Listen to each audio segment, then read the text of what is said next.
we're going to talk about a case study. This is our first deal we did. The point we want to get across really is if you're new or if you're not having the success you want to have in this program, to not give up, keep the hunger. What we're going to share with you here is the milestones that will absolutely catapult your success in this industry. So there's two of them. It's starting out as a co-GP on a deal and taking down your own deal. Those two milestones, if you can race to them as quickly as you possibly can, it will absolutely increase how fast you get to where you desire to get to. So currently we have 1,250 doors. We're main operators and GPs on $200 million in assets. I'm going to say all these really big numbers that blow you away. $200 million, they blow me away at least, but $200 million in assets under management. We've got 25 associates, vertically integrated property management company, $2 million in payroll. So I've heard these stories of people up here, and I couldn't relate when I was new.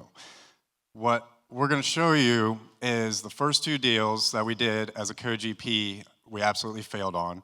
We failed forward. We failed forward. And our first deal we took down was a 26-unit, small deal, and it was an absolute shit show, to say the least. So, but every deal we learn something, and that's how we get to this point, you know. So it starts very, very slow and very humble. How we found this deal, we joined the Warrior program in May of 2020. Jonathan thankfully said yes, and Jennifer Barner and Ed definitely gave us a shot. As Jonathan said, we failed forward. We raised capital among many other things we did to help with the deal, but we did not raise the amount of capital that we committed to the deal. We just had a baby. It was very stressful. Jonathan was going up, and we call it the Frog in Charleston, but every morning they had a GP meeting on where were you at with the money raise. He's sweating, you know, hadn't raised anything, but we had those two deals under our belt. It was 172 units total between the two of them. So I used that to start calling brokers, and it's very important that I tell you it took me a full year of calling brokers before we found this deal. And right after that, we were under contract on two at the same time. We found another 145 units. But I looked at, and I say this all the time, you've probably all heard it before, we looked at 258 assets before we found this 26 unit. So Rod, what he just talked about on abundance mindset and mindset is the reason that we joined this program. If we would have given up on deal 150, I'd still be working my W-2 corporate job. Jonathan would still be in residential sales, and we would have completely missed the miracle of the program. So if you're having a setback or you're not where you want to be, like, underwrite another deal. As much as you're like, golly, I must not know how to underwrite. None of these work. Just push through that, underwrite one more, and then underwrite one more after that, and you'll find the one that you need. So on our way to scaling, we started in 2020. We joined the Warrior Group. 2020, it's been 4 short years. We started with 0 doors. We had 3 kids in the meantime. We had 2 full-time jobs. Halfway through the journey, we were able to quit those jobs and focus on this full-time. So if you got kids, if you got full-time jobs, you can do it. You have the late nights, the 8 p.m. Zoom calls that you don't want to get on. Just open it up, get on that call. It will pay off in the long run. So, all right, let's get to the deal. This is Statesboro, Georgia. It's 1 hour west of Savannah, Georgia. It is a less than 100,000 MSA market, normally something we wouldn't invest in. But we know this market extremely well, and that is one of the most important things in real estate. As you know, it's hyper-local. One side of the street is completely different than the other side of the street. You have to know your market if you're going to invest in it. So Sam and I, the location's near and dear to our heart. We met each other there. I graduated from Georgia Southern. We lived there for 5 years. We had intimate knowledge of the market. So we believed in it, even though the MSA didn't check the box. The population growth, the income, median household income, and median home values, all the other metrics just blew it out of the water. This is an A location in downtown Statesboro. Right behind it is the Blue Mile, they call it. It goes from downtown Statesboro to the college, and this is what it looked like when we took it over. It was a ragamuffin. It was 50% occupied, 0% economic occupancy. There was homeless going in and out of vacant units. We had, animal feces inside units, to pit bulls chained up in the back, drug dealer on the end unit. It was a pretty one.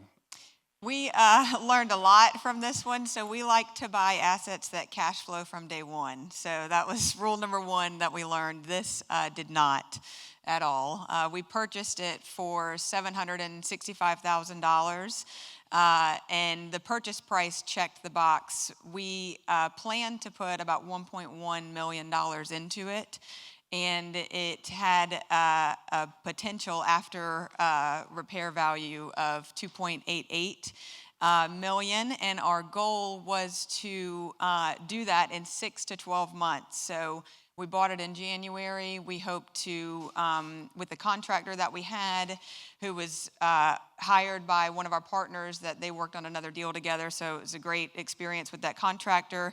It's like, I can get this done. We'll have it done by June, just in time for the college lease-up season.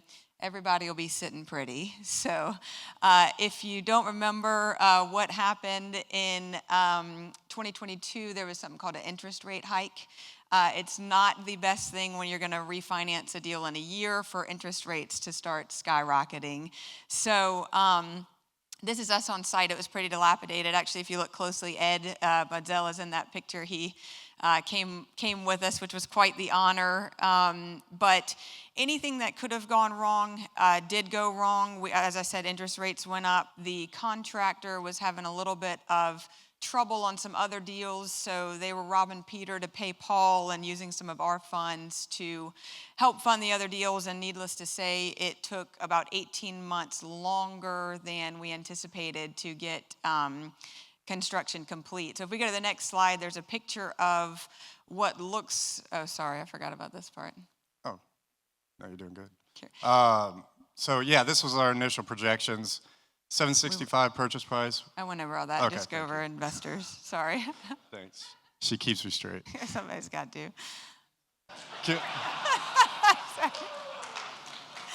Sorry. You go. Can I go over this? Yes, go All ahead, please. All right, so this is what we offer to investors. 15% annualized return is 15% cash on cash. Just straight up, that was the offer, no equity in the deal. Projected hold time was 12 to 18 months, and we would return investor capital when we refinanced out of the deal. This is what actually happened. I scooted through all that already. So interest rates, construction costs doubled, contractor used funds for something else. They did do a great job on the renovation. So there's a picture of what happened, what it looked like prior. If you go to the next slide, please. That's actually a good unit on the left-hand side there.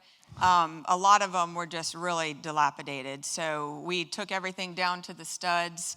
Renovation was great, so I'm very thankful for that. Once we actually got to the lease-up process, we filled it in about 2 months time period. We had a year-long bridge debt loan. Best thing ever is that it was fixed rate debt, so thank you, God, for that.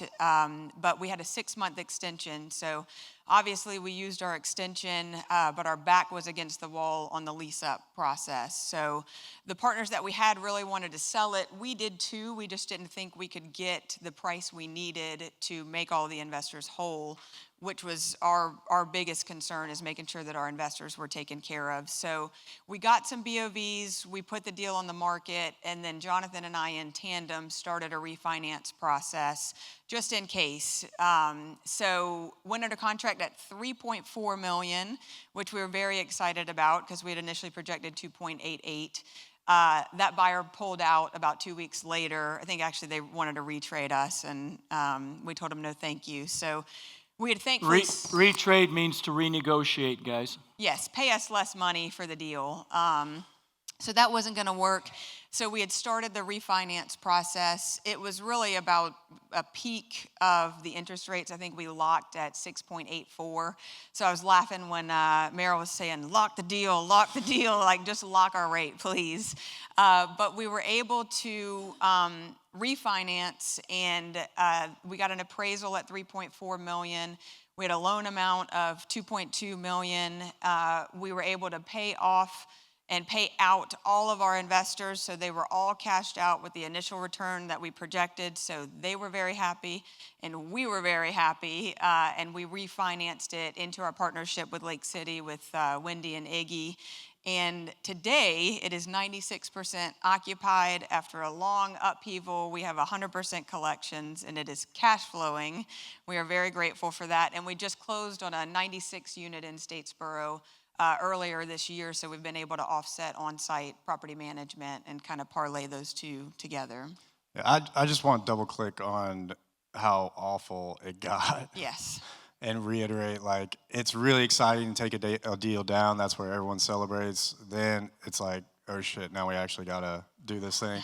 And everything bad that could happen, like that Meryl mentioned yesterday, did happen, that you could not predict in the underwriting. Interest rates doubled, material and labor doubled. We couldn't get labor.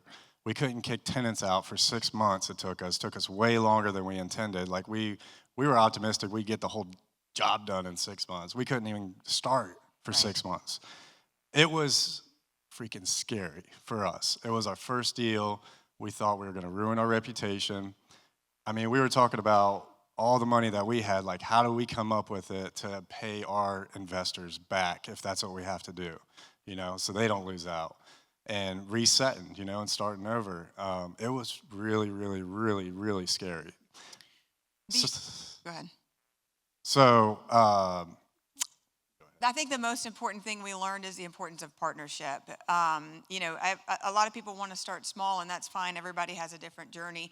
But the thing that taking down larger deals has given us is the partnerships that we have. And we've built a business that is like family. And whether or not you have a stabilized asset you've purchased that cash flows from day one, you're going to have a stumbling block. Your insurance is going to skyrocket, your interest rates, there's going to be a fire, something is going to happen that you're going to have to problem solve through.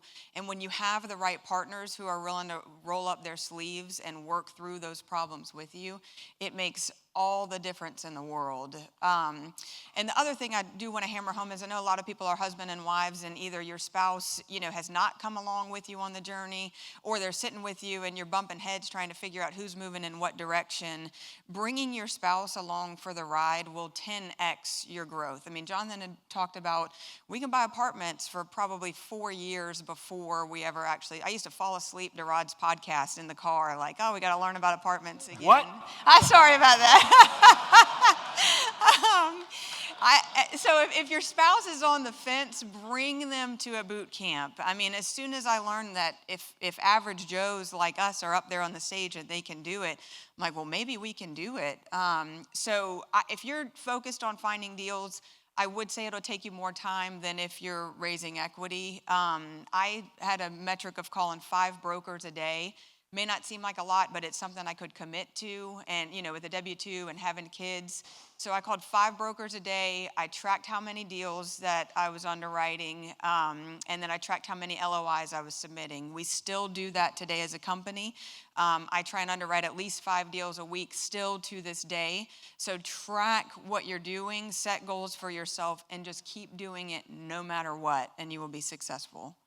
So the milestones, I'm just going to go real quick. Get on as GP, super, you know, that's the biggest, hardest thing for anyone to do. You can do that.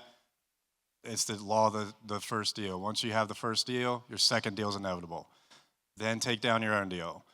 How do you get on a deal? That ticket to entry is finding a deal or finding equity. Then you get to the privilege of using all your other skills to come on the deal. So everyone focuses on finding a deal first. That can happen. You might get lucky. We tried that. I recommend look for equity first. It's a lot more certain path to get on a deal, in my opinion. So the ways to find equity are talking to investors and getting soft commitments. So those are the 2 KPIs, the lead measures that you can take action on to produce all your lag measures, which are the millions of dollars you're going to raise. Then, do you want to talk about finding deals?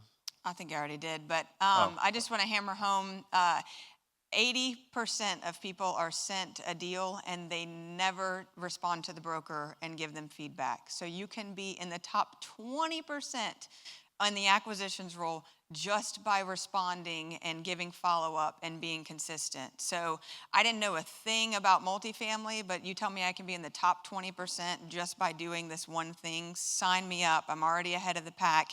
And then if you remain consistent with that follow-up and with the actual lead generation of calling brokers, you're off to the races. So if it takes a little bit of time, you compare yourself to other people. Man, how did so-and-so just close another deal and I'm not there? You'll miss out on the whole thing. So that's the importance of Rod's program.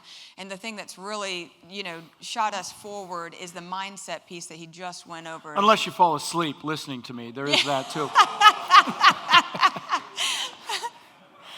You guys did an awesome job. Give them an amazing hand. Thank you. Great job. Great job. Yeah, awesome job, guys.